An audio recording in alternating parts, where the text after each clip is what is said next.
প্রথমে বিশেষ বিশেষ খবর। আত্মনির্ভর ভারত গড়ে তুলতে স্বল্প আয়ের ও পিছিয়ে পড়া তাঁতি পরিবারগুলিকে অর্থনৈতিকভাবে শক্তিশালী করার আহ্বান জানিয়েছেন প্রধানমন্ত্রী নরেন্দ্র মোদী। রাজ্য সরকার হর ঘর তিরঙ্গা কর্মসূচিতে সরকারিভাবে যোগ দেওয়ার কথা ঘোষণা করেছে। এর আওতায় রাজ্য জুড়ে নানা অনুষ্ঠানের আয়োজন করা হচ্ছে। অন্নপূর্ণা যোজনা প্রকল্পে 31শে জুলাই পর্যন্ত 2,26,00,000 আবেদন জমা পড়েছে বলে রাজ্য সরকার জানিয়েছে। বৈধ আবেদনের ভিত্তিতে আগামী 17ই আগস্ট থেকে শুরু হবে তৃতীয় কিস্তির টাকা দেওয়ার কাজ। বাংলার বাড়ি প্রকল্পে 12,500 মানুষ অবৈধভাবে টাকা পেয়েছে বলে পঞ্চায়েত ও গ্রামোন্নয়ন মন্ত্রী দিলীপ ঘোষ অভিযোগ করেছেন। প্রকল্পটির নাম পরিবর্তন করে পশ্চিমবঙ্গ আবাস করা হয়েছে। মুখ্যমন্ত্রী শুভেন্দু অধিকারীর প্রাক্তন ব্যক্তিগত সহায়ক চন্দ্রনাথ রথ খুনের ঘটনায় 11 জনের বিরুদ্ধে আদালতে চার্জশিট জমা দিয়েছে সিবিআই। ডুরান্ড কাপ ফুটবলে যুব ভারতীতে ইস্টবেঙ্গল আজ সাউথ ইউনাইটেড এফসির মোকাবিলা করবে। আসছি বিস্তারিত খবরে। প্রধানমন্ত্রী নরেন্দ্র মোদী দেশবাসীকে বিপুল উৎসাহ ও উদ্দীপনার সঙ্গে জাতীয় তাঁত দিবস পালনের আহ্বান জানিয়েছেন। এক ভিডিও বার্তায় শ্রী মোদী বলেন, আত্মনির্ভর ভারত গড়ে তুলতে স্বল্প আয়ের ও পিছিয়ে পড়া তাঁতি পরিবারগুলিকে আর্থিকভাবে শক্তিশালী করা অত্যন্ত প্রয়োজন। हैंडलूम डे मनाने का मतलब है कि हर गरीब परिवार, बुनकर परिवार जो अपने हाथों से अपनी छोटी छोटी घर में लूम पर कपड़े बनाते हैं, और आप भी तो इस प्रकार से एक हैंडलूम की वैरायटी के साथ GRWM वीडियो करके जरूर दुनिया के सामने अपनी बात रख सकते हैं। हैंडलूम के लिए लोगों को प्रेरित कर सकते हैं। हमारा काम है आत्मनिर्भर भारत बनाने के लिए हमारे इन छोटे छोटे छोटे गरीब परिवारों को भी आर्थिक रूप से समृद्ध करना। প্রধানমন্ত্রী দেশবাসীর কাছে অন্তত একটি করে তাঁত সামগ্রী কেনা এবং সেটির ভিডিও বানিয়ে দেশ বিদেশের মানুষের সামনে তুলে ধরার আহ্বান জানান। উল্লেখ্য, জাতীয় তাঁত দিবস আজ দেশজুড়ে মর্যাদার সঙ্গে উদযাপন করা হচ্ছে। বস্ত্র মন্ত্রকের উদ্যোগে এবছর মূল অনুষ্ঠানটি হচ্ছে দিল্লির রাষ্ট্রপতি ভবনে। এই বিশেষ দিনটিকে কেন্দ্র করে দেশের প্রতিটি অঞ্চলের উইভার সার্ভিস সেন্টার বিভিন্ন সচেতনতামূলক কর্মসূচি ও প্রদর্শনীর আয়োজন করছে। কলকাতাতেও উইভার সার্ভিস সেন্টারের তরফে এক অনুষ্ঠানের আয়োজন করা হয়েছে। হর ঘর তিরঙ্গা কর্মসূচিতে রাজ্য সরকার সরকারিভাবে অংশ নেবে। মুখ্যমন্ত্রী শুভেন্দু অধিকারী গতকাল সারা রাজ্যে 70 লক্ষ জাতীয় পতাকা বিতরণ সহ একগুচ্ছ কর্মসূচির আয়োজনের কথা ঘোষণা করেছেন।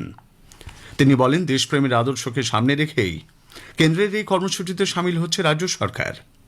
মুখ্যমন্ত্রী জানান, 5ই আগস্ট থেকে জাতীয় পতাকা বিতরণের কাজ শুরু হয়েছে। প্রথমবার সমস্ত জেলা, মহকুমা, পৌরসভা, ব্লকে রাজ্য সরকারের পক্ষ থেকে 70 লক্ষ জাতীয় পতাকা বিতরণ করা হচ্ছে। সমস্ত সরকারি বিভাগ, জেলা প্রশাসন, স্থানীয় সংস্থা, শিক্ষা প্রতিষ্ঠান, সাংস্কৃতিক সংস্থা, যুব সংগঠন এবং সাধারণ মানুষের সক্রিয় অংশগ্রহণের আহ্বান এবং সংগঠিত করার কাজ, প্রচারের কাজ হচ্ছে। রাজ্য জুড়ে তিরঙ্গা র্যালি, পদযাত্রা এবং জনসচেতনতামূলক কর্মসূচির আয়োজন করা হচ্ছে। মুখ্যমন্ত্রী জানান, 10ই আগস্ট দুপুর 3টের সময় নেতাজি মূর্তির পাদদেশ থেকে একটি বিশাল তিরঙ্গা র্যালির আয়োজন করা হয়েছে। মন্ত্রিসভার সদস্য, মুখ্য সচিব সহ প্রশাসনের শীর্ষ কর্তারা এতে অংশ নেবেন। এছাড়া ভবানীপুরের বিধায়ক হিসেবে আজ সার্ভে বিল্ডিং থেকে হাজরা মোড় পর্যন্ত একটি পৃথক তিরঙ্গা যাত্রার আয়োজন করেছেন বলে মুখ্যমন্ত্রী জানিয়েছেন। অন্নপূর্ণা যোজনা প্রকল্পে 31শে জুলাই পর্যন্ত 2,16,00,000 আবেদনপত্র জমা পড়েছে বলে রাজ্য সরকার জানিয়েছে। এর মধ্যে 1,19,00,000 বৈধ আবেদনকারীকে ইতিমধ্যে টাকা দেওয়া হয়েছে বলে মুখ্যমন্ত্রী গতকাল নবান্নে জানান। তিনি বলেন, বাকি আবেদনপত্রগুলি যাচাই করে দেখা হচ্ছে। বৈধ আবেদনের ভিত্তিতে আগামী 17ই আগস্ট থেকে মহিলাদের ব্যাংক অ্যাকাউন্টে এই প্রকল্পের তৃতীয় কিস্তির টাকা পাঠানোর কাজ শুরু হচ্ছে। আমরা এই মাসের 17ই আগস্ট থেকে আমরা 3,000 টাকা করে ভেরিফাইড লোকেদেরকে, মহিলাদেরকে অ্যাকাউন্টে পাঠাবো, এবং কারা কারা বিবেচিত হবেন সম্পূর্ণ ক্রাইটেরিয়া 10 তারিখ সোমবার বলে দেবো। এরপর আগামী মাস থেকে প্রতি মাসের দ্বিতীয় সপ্তাহে এই প্রকল্পে উপভোক্তাদের নিয়মিত টাকা দেওয়া হবে বলে তিনি জানান। এই প্রকল্প নিয়ে যারা সমাজ মাধ্যমে ভুল তথ্য পরিবেশন করছেন, রাজ্য সরকার তাদের চিহ্নিত করে ব্যবস্থা নেবে বলে সতর্ক করে দিয়েছেন মুখ্যমন্ত্রী। তিনি বলেন, অন্নপূর্ণা যোজনা প্রকল্পের বর্তমান অবস্থা নিয়ে আগামী সোমবার বিস্তারিত জানানো হবে। রাজ্য সরকার হাওড়া ও কলকাতা পুর নিগমের ওয়ার্ড পুনর্বিন্যাসের সিদ্ধান্ত নিয়েছে। এজন্য কলকাতা ও হাওড়া পুর নিগম সংশোধনী বিল পাশ করাতে আগামী বুধবার 12ই আগস্ট বিধানসভার বিশেষ অধিবেশন ডাকা হয়েছে। মুখ্যমন্ত্রী শুভেন্দু অধিকারীর পৌরোহিত্যে নবান্নে গতকাল রাজ্য মন্ত্রিসভার বৈঠকে এ সংক্রান্ত প্রস্তাব গৃহীত হয়। বাংলার বাড়ি প্রকল্পে 12,500 মানুষ অবৈধভাবে টাকা পেয়েছে বলে পঞ্চায়েত ও গ্রামোন্নয়ন মন্ত্রী দিলীপ ঘোষ অভিযোগ করেছেন। তিনি গতকাল নবান্নে বলেন, এদের মধ্যে 1,000 মানুষের কাছ থেকে টাকা ফেরত নেওয়া হয়েছে, বাকিদের কাছ থেকেও টাকা ফেরত নেওয়ার প্রক্রিয়া শুরু হয়েছে। এদিকে বাংলার বাড়ি প্রকল্পের নাম বদল করে করা হয়েছে পশ্চিমবঙ্গ আবাস। নবান্নে গতকাল এক অনুষ্ঠানে মুখ্যমন্ত্রী শুভেন্দু অধিকারী এই প্রকল্পের 10,20,379 জন উপভোক্তার অ্যাকাউন্টে বাড়ি তৈরির দ্বিতীয় এবং শেষ কিস্তির 60,000 টাকা করে দেওয়ার কাজের সূচনা করলেন। পঞ্চায়েত ও গ্রামোন্নয়ন মন্ত্রী দিলীপ ঘোষ সহ একাধিক মন্ত্রী ও শীর্ষ আধিকারিকদের উপস্থিতিতে মুখ্যমন্ত্রী প্রাপকদের হাতে চেক তুলে দেন। এনডিএ বিজেপি সরকার 21টা রাজ্যে এবং দেশে যেভাবে চলে আমরা সেইভাবে চলি। তাই আজকে 10,20,379 জন লাভার্থী তাদের গৃহ নির্মাণের যে দ্বিতীয় কিস্তি অর্থাৎ ফাইনাল কিস্তির টাকা 60,000 করে পেলেন, যার সম্পূর্ণ করলে 6,000 কোটি টাকার বেশি হয়। যে নরেন্দ্র মোদীজির যে সংকল্প বিকাশ, উন্নয়ন এবং বিকশিত ভারত তখনই সম্পন্ন হবে যখন বিকশিত পশ্চিমবঙ্গ হবে। আবাস প্রকল্পের নাম পরিবর্তন ছাড়া আর কিছুই হচ্ছে না বলে সিপিআইএম নেতা সুজন চক্রবর্তী অভিযোগ করেছেন।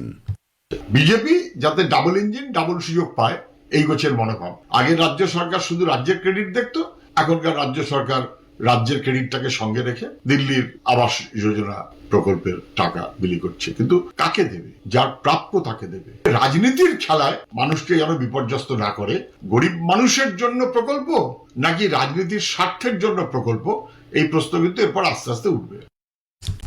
মুখ্যমন্ত্রী শুভেন্দু অধিকারীর প্রাক্তন ব্যক্তিগত সহায়ক চন্দ্রনাথ রথ খুনের ঘটনায় 11 জনের বিরুদ্ধে আদালতে চার্জশিট জমা দিয়েছে কেন্দ্রীয় তদন্ত ব্যুরো সিবিআই। বারাসাত আদালতে পেশ করা চার্জশিটে সাগর সোনকার এবং তার ভাই সাহেবকে মূল চক্রান্তকারী হিসেবে উল্লেখ করা হয়েছে। গত 6 মে মধ্যমগ্রামে ভাড়া বাড়িতে ফেরার পথে গাড়ির মধ্যে গুলি করে হত্যা করা হয় চন্দ্রনাথ রথকে। এই ঘটনায় আগেই 6 জনকে গ্রেপ্তার করেছে পুলিশ। কোচবিহারের তুফানগঞ্জ 2 নম্বর ব্লকের মহিষকুচি এলাকায় তৃণমূল কংগ্রেস ও বিজেপির সমর্থকদের মধ্যে সংঘর্ষকে কেন্দ্র করে গতরাতে ব্যাপক উত্তেজনা ছড়িয়েছে। এই ঘটনায় বিজেপির তুফানগঞ্জ 4 নম্বর মণ্ডলের প্রাক্তন সভাপতি গৌতম দাস সহ মোট 7 জন আহত হয়েছেন। আহতদের বক্সিরহাট ব্লক প্রাথমিক স্বাস্থ্যকেন্দ্রে নিয়ে যাওয়া হয়। মালদার কালিয়াচকের সুজাপুরের বালুপুর বাগানপাড়া গ্রামে গতকাল গ্যাস সিলিন্ডার বিস্ফোরণে 3 শিশু সহ একই পরিবারের 5 জন গুরুতর জখম হয়েছেন। বিস্ফোরণের তীব্রতায় কেঁপে ওঠে গোটা এলাকা। গ্রামবাসীরা আহতদের উদ্ধার করে প্রথমে সুজাপুর গ্রামীণ হাসপাতাল, পরে মালদা মেডিকেল কলেজ হাসপাতালে ভর্তি করে। মহানায়ক উত্তম কুমারের জন্ম শতবর্ষ উদযাপনের জন্য উপদেষ্টা কমিটি গঠন করেছে রাজ্য সরকার। এই কমিটির প্রধান পৃষ্ঠপোষক মুখ্যমন্ত্রী শুভেন্দু অধিকারী। কমিটিতে রয়েছেন তথ্য সংস্কৃতি দপ্তরের প্রতিমন্ত্রী পূর্ণিমা চক্রবর্তী, অভিনেতা মিঠুন চক্রবর্তী, পরিচালক সন্দীপ রায়, অভিনেতা প্রসেনজিৎ চট্টোপাধ্যায় প্রমুখ। গাঙ্গেয় পশ্চিমবঙ্গের সক্রিয় মৌসুমী অক্ষরেখা এবং ঘূর্ণাবর্তের কারণে আজও দক্ষিণবঙ্গের প্রায় সব জেলাতেই হালকা থেকে মাঝারি বৃষ্টির পূর্বাভাস দিয়েছে আবহাওয়া দপ্তর। এর মধ্যে 2-1 জায়গায় বজ্রবিদ্যুৎ সহ ভারী থেকে অতি ভারী বৃষ্টির সম্ভাবনা। আলিপুর আবহাওয়া দপ্তরের অধিকর্তা ডক্টর হবিবুর রহমান বিশ্বাস আকাশবাণীকে জানিয়েছেন, আগামী 24 ঘন্টায় দক্ষিণবঙ্গের জেলাগুলোতে প্রায় সব জায়গাতেই হালকা থেকে মাঝারি বৃষ্টিপাত হওয়ার সম্ভাবনা থাকছে। তার সঙ্গে সঙ্গে 1-2 জায়গায় বজ্রবিদ্যুৎ সহ ভারী থেকে অতি ভারী বৃষ্টিপাত হওয়ার সম্ভাবনা রয়েছে। উত্তরবঙ্গের ক্ষেত্রে আগামী 24 ঘন্টায় কোনো ভারী বৃষ্টির সতর্কতা নেই, তবে হালকা থেকে মাঝারি বৃষ্টিপাত বজ্রবিদ্যুৎ সহ হওয়ার সম্ভাবনা থাকছে। সল্টলেকে যুব ভারতী ক্রীড়াঙ্গনে ইস্ট বেঙ্গল আজ ডুরান্ড কাপ ফুটবলের গ্রুপ লিগের শেষ ম্যাচে সাউথ ইউনাইটেড এফসির মুখোমুখি হবে। খেলা শুরু হবে সন্ধ্যে 7টায়। মোহামেডান স্পোর্টিং ক্লাব নওদার বিধায়ক হুমায়ুন কবিরকে সরিয়ে গজল ও জাফরকে নতুন সভাপতি করেছে। গতকাল ক্লাবের কার্যকরী কমিটির বৈঠকের পর সচিব ওয়াসিম আকরাম এই কথা জানান। শেষ করার আগে স্থানীয় সংবাদের বিশেষ কিছু অংশ আরও একবার। আত্মনির্ভর ভারত গড়ে তুলতে স্বল্প আয়ের ও পিছিয়ে পড়া তাঁতি পরিবারগুলিকে অর্থনৈতিকভাবে শক্তিশালী করার আহ্বান জানিয়েছেন প্রধানমন্ত্রী নরেন্দ্র মোদী। রাজ্য সরকার হর ঘর তিরঙ্গা কর্মসূচিতে সরকারিভাবে যোগ দেওয়ার কথা ঘোষণা করেছে। বাংলার বাড়ি প্রকল্পে 12,500 মানুষ অবৈধভাবে টাকা পেয়েছে বলে পঞ্চায়েত মন্ত্রী দিলীপ ঘোষ অভিযোগ করেছেন। স্থানীয় সংবাদ শেষ হলো। বিশেষ বিশেষ খবর হলো, প্রধানমন্ত্রী নরেন্দ্র মোদী স্বনির্ভর দেশ গড়ে তোলার লক্ষ্যে ক্ষুদ্র অর্থনৈতিকভাবে পিছিয়ে পড়া তন্তুবায় পরিবারগুলিকে এবং কারিগরদের সহায়তা করার জন্য জনগণের প্রতি আহ্বান জানিয়েছেন। দ্বাদশ জাতীয় তাঁত দিবস উপলক্ষে রাষ্ট্রপতি ভবনে আজ এক বিশেষ অনুষ্ঠানে ২২ জন তাঁত শিল্পীকে সম্মানিত করা হবে। প্রকাশিত হবে 4টি স্মারক ডাক টিকিট। কেন্দ্রীয় মন্ত্রিসভা জাতীয় জৈব শক্তি প্রকল্প গোবর্ধন অনুমোদন করেছে। অসমে বাইহাটা চারিয়ালি থেকে তেজপুর পর্যন্ত 4 লেনের জাতীয় সড়ক নির্মাণ প্রকল্পেও ছাড়পত্র মন্ত্রিসভার। প্রধানমন্ত্রী নরেন্দ্র মোদী মন্ত্রিসভার এই সিদ্ধান্তকে স্বাগত জানিয়েছেন। ভারত ওড়িশার চাঁদিপুরের ইন্টিগ্রেটেড টেস্ট রেঞ্জ থেকে মাঝারি পাল্লার ব্যালিস্টিক ক্ষেপণাস্ত্র অগ্নি-4 সফল উৎক্ষেপণ পরীক্ষা সম্পন্ন করেছে। মার্কিন রাষ্ট্রপতি ডোনাল্ড ট্রাম্প জন্মসূত্রে নাগরিকত্ব এবং বার্থ ট্যুরিজম রোধ করার লক্ষ্যে 2টি আদেশনামায় স্বাক্ষর করেছেন। দক্ষিণ কোরিয়ার আসানে মাস্টার্স ব্যাডমিন্টন প্রতিযোগিতায় ভারতের তানভি শর্মা সহ 3 খেলোয়াড় মহিলাদের সিঙ্গলসের কোয়ার্টার ফাইনালে পৌঁছেছেন। আসছি বিস্তারিত খবরে। প্রধানমন্ত্রী নরেন্দ্র মোদী দেশের প্রতিটি নাগরিককে উৎসাহ ও আনন্দের সঙ্গে আজ জাতীয় তাঁত দিবস পালন করার আহ্বান জানিয়েছেন। এক ভিডিও বার্তা শেয়ার করে প্রধানমন্ত্রী বলেছেন, 1905 সালের 7ই আগস্ট ভারতের স্বাধীনতা সংগ্রামের অংশ হিসেবে স্বদেশী আন্দোলন শুরু হয়েছিল এবং সর্বস্তরের মানুষ ঐক্যবদ্ধ হয়ে ব্রিটিশ শাসনের বিরুদ্ধে এক ঐতিহাসিক লড়াইয়ে সামিল হয়েছিল। তিনি দরিদ্র তন্তুবায় পরিবার এবং নিজ হাতে বস্ত্র প্রস্তুতকারী কারিগরদের সহায়তা করার জন্য জনগণের প্রতি আহ্বান জানান। এছাড়া একটি স্বনির্ভর দেশ গড়ে তোলার লক্ষ্যে এই ক্ষুদ্র অর্থনৈতিকভাবে পিছিয়ে পড়া তন্তুবায় পরিবারগুলিকে শক্তিশালী করার গুরুত্বের কথা প্রধানমন্ত্রী তুলে ধরেন। हमारा काम है आत्मनिर्भर भारत बनाने के लिए हमारे इन छोटे छोटे छोटे गरीब परिवारों को भी आर्थिक रूप से समृद्ध करना। आइए हम स्वयं हैंडलूम से कुछ न कुछ खरीदें, उसका एक वीडियो बनाएं और देश और दुनिया में उस वीडियो को प्रचारित करें, ताकि हमारे बुनकर भाई बहनों के सामर्थ्य का परिचय दुनिया को भी हो। आइए 7 अगस्त हैंडलूम डे। 1905 সালের এই দিনেই শুরু হওয়া স্বদেশী আন্দোলনের স্মরণে প্রতি বছর 7ই আগস্ট জাতীয় তাঁত দিবস পালন করা হয়। কেন্দ্রীয় বস্ত্রমন্ত্রক রাষ্ট্রপতি ভবনের কালচারাল সেন্টারে আজ দ্বাদশ জাতীয় তাঁত দিবস উপলক্ষে এক বিশেষ অনুষ্ঠানের আয়োজন করেছে। রাষ্ট্রপতি দ্রৌপদী মুর্মু অনুষ্ঠানে প্রধান অতিথি হিসেবে যোগ দেবেন। উপস্থিত থাকবেন কেন্দ্রীয় বস্ত্রমন্ত্রী গিরিরাজ সিং এবং প্রতিমন্ত্রী পবিত্র মার্গারিটা। অনুষ্ঠানে 2025 সালের সন্ত কবির হ্যান্ডলুম অ্যাওয়ার্ড এবং জাতীয় তাঁত পুরস্কার প্রদান করা হবে। মোট 22 জন তাঁত শিল্পীকে সম্মানিত করা হবে।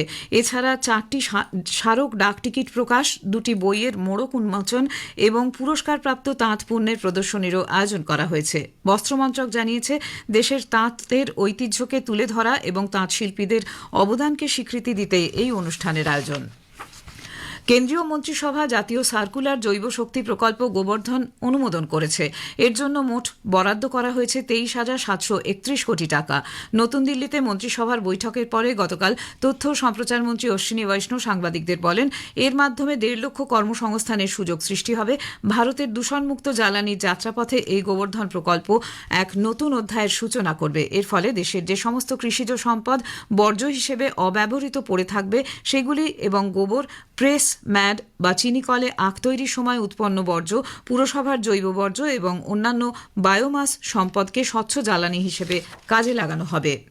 অন্যদিকে মন্ত্রিসভার অর্থনৈতিক বিষয় সংক্রান্ত কমিটি সিসিইএ অসমে গুয়াহাটির কাছে বাইহাটা চারিয়ালি থেকে তেজপুর পর্যন্ত 15 নম্বর জাতীয় সড়ক বরাবর 4 লেনের জাতীয় সড়ক নির্মাণ প্রকল্প অনুমোদন করেছে।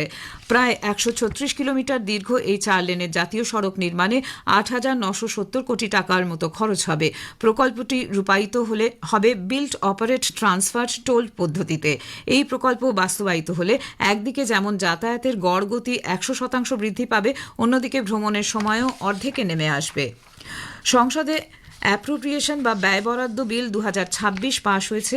আলোচনার পর রাজ্যসভা বিলটি লোকসভায় ফেরত পাঠিয়েছে। লোকসভা আগেই বিলটি পাশ করেছিল। বিলের মাধ্যমে সরকার নির্দিষ্ট কিছু অতিরিক্ত ব্যয় মেটানোর জন্য 54,000 কোটি টাকারও বেশি অর্থ চেয়েছে। এই অর্থ ঋণ পরিশোধের কাজে ব্যয় করা হবে।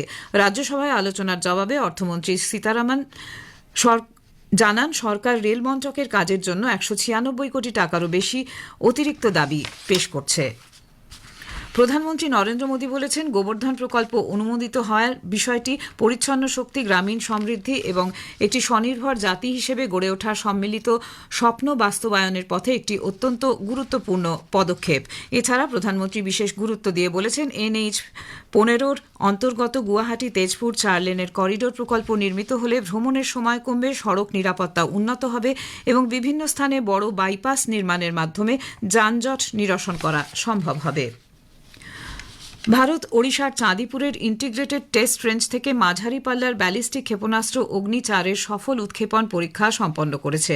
প্রতিরক্ষা মন্ত্রক জানিয়েছে, এই উৎক্ষেপণের মাধ্যমে ক্ষেপণাস্ত্রটির সমস্ত কার্যক্ষমতা ও কারিগরি মানদণ্ড যাচাই করা সম্ভব হয়েছে। স্ট্র্যাটেজিক ফোর্সেস কমান্ডের তত্ত্বাবধানে এই পরীক্ষাটি পরিচালিত হয়।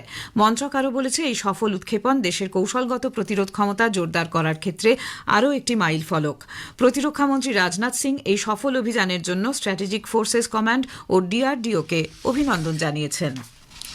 মার্কিন প্রেসিডেন্ট ডোনাল্ড ট্রাম্প জন্মসূত্রে নাগরিকত্ব সীমিতকরণ এবং বার্থ ট্যুরিজম রোধ করার লক্ষ্যে দুটি এক্সিকিউটিভ অর্ডার বা আদেশনামায় স্বাক্ষর করেছেন। ওভাল অফিসে বক্তব্য রাখার সময় ট্রাম্প সুপ্রিম কোর্টের রায়কে একটি দুর্ভাগ্যজনক সিদ্ধান্ত আখ্যা দিয়েছেন। তিনি আরও বলেন, তার প্রশাসন মার্কিন অভিবাসন ব্যবস্থার তথাকথিত অপব্যবহারের বিরুদ্ধে কঠোর ব্যবস্থা নিচ্ছে। উল্লেখ্য, গত জুন মাসে মার্কিন সুপ্রিম কোর্ট রায় দেয় যে সে দেশে অবৈধভাবে বা সাময়িকভাবে উপস্থিত পিতামাতার ঘরে জন্ম নেওয়া শিশুরা 14 সংশোধনীর নাগরিকত্ব ধারার অধীনে স্বয়ংক্রিয়ভাবে মার্কিন নাগরিকত্ব পাওয়ার অধিকারী হবে।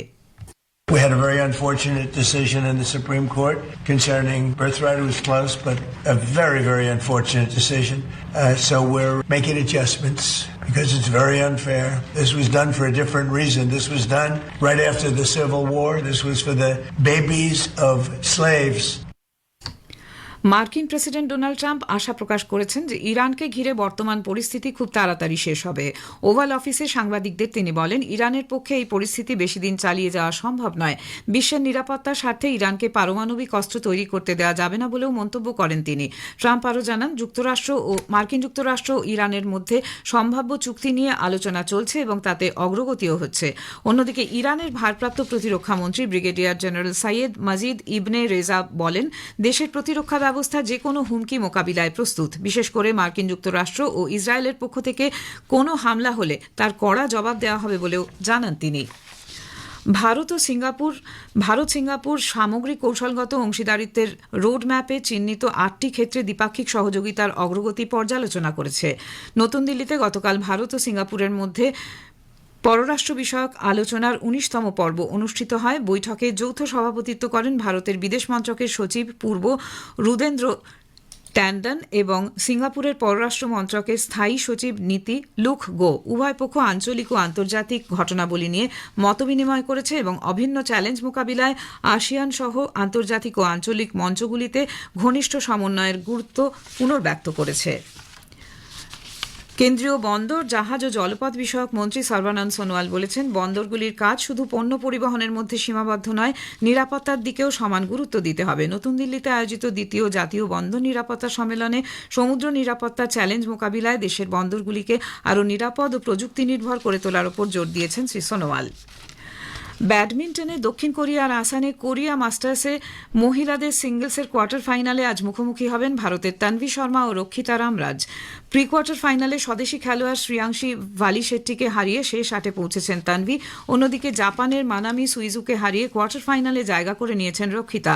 অন্য কোয়ার্টার ফাইনালে ভারতের অস্মিতা চালিহার প্রতিপক্ষ জাপানের শীর্ষ বাছাই হিনা আকেচি। এদিকে পুরুষদের ডাবলসে ভারতের পৃথ্বী কৃষ্ণমূর্তি রায় ও কৃষ্ণপ্রসাদ গারাগা জুটি সেমিফাইনালে ওঠার লড়াইয়ে মুখোমুখি হবেন মালয়েশিয়ার মান ওয়েই চং ও সো উই ইক জুটির। শেষ করার আগে খবরের বিশেষ কিছু অংশ আরেকবার। প্রধানমন্ত্রী নরেন্দ্র মোদী স্বনির্ভর দেশ গড়ে তোলার লক্ষ্যে ক্ষুদ্র অর্থনৈতিকভাবে পিছিয়ে পড়া তন্তুবায় পরিবারগুলিকে এবং কারিগরদের সহায়তা করার জন্য জনগণের প্রতি আহ্বান জানিয়েছেন। দ্বাদশ জাতীয় তাঁত দিবস উপলক্ষে রাষ্ট্রপতি ভবনে এক বিশেষ অনুষ্ঠানে 22 জন তাঁত শিল্পীকে সম্মানিত করা হবে। খবর এখনকার মতো এ পর্যন্ত।